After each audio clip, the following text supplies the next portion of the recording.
ఇది half petticoat. Half పెట్టికోట్కి పొడవు 15,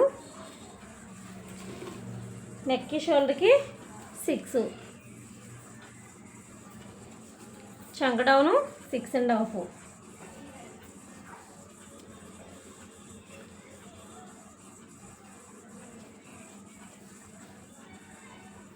చంక కరువు 1 ఇంచ్.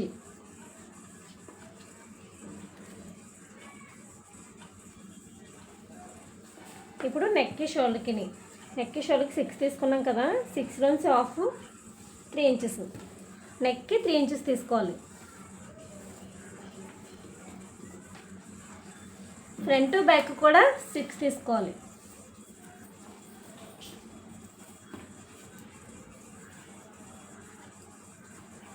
ఇప్పుడు హాఫ్ ఇంచులో కరువు తీసుకోవాలి.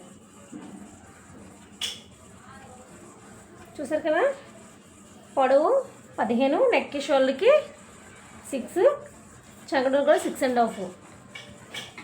ఇప్పుడు హాఫ్ ఇంచ్ ఇటు హాఫ్ ఇంచ్ పోతే మనకి మధ్యలో వస్తుంది. ఇది ఎప్పుడైనా సరే పెట్టుకోట్స్ అంటే ఫ్రంట్ నెక్ షోల్డర్ చాలా తక్కువ రావాలి.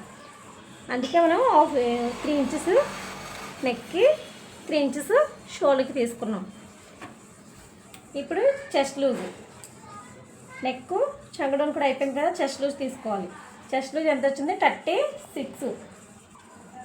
చెస్ట్ లూజ్ ముందు చెస్ట్ లూజ్ చూసుకోవాలి. చెస్ట్ లూజ్ ఎంత వచ్చింది? 36. 36 4 భాగాలు చేస్తే 36, 5, 4 4 భాగాలు చేస్తే 9.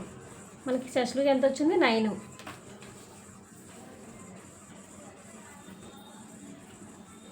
ఇలా 9 తీసుకొని 2 ఇంచ్ ఖర్చు. ఇప్పుడు కిందని మనకి అంత ఇక్కడ ఎంతవరకు ఉందో అంతవరకు లూజ్గానే పెట్టుకోవాలి, ఎందుకంటే ఇది పెట్టుకోదు కాబట్టి. మనకి ఇక్కడ కూడా సేమ్ 9, 2 ఇంచ్ ఖర్చు. ఇక్కడ చిన్న కట్స్ ఇచ్చుకోవాలి. ఈ కట్స్ కోసం 3 ఇంచెస్.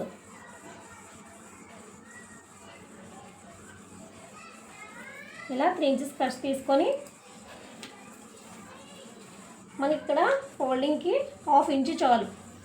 మనం ఫోల్డింగ్ చేస్తాం కదా, అలాగా ఫోల్డింగ్కి హాఫ్ ఇంచ్ చాలు ఈ ఫోల్డింగ్కి. ఇప్పుడు కట్స్ తెలుసు కదా, డ్రెస్కి ఎలా కట్స్ ఇస్తామో అలా కూడా పెట్టుకోట్స్కి కట్స్ ఇచ్చుకోవాలి.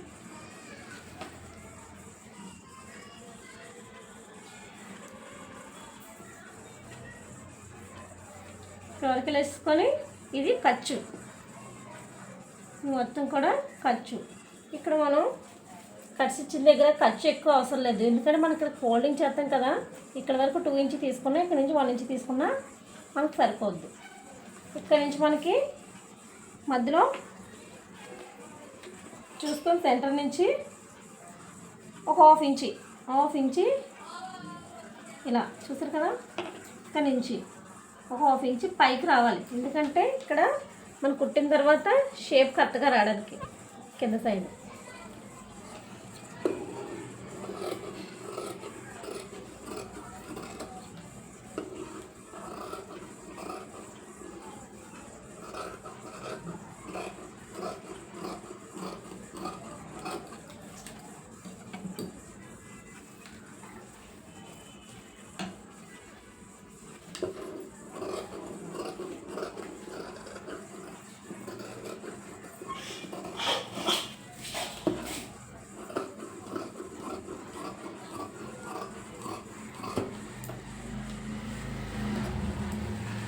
చూసారు కదా, హాఫ్ పెట్టికోట్.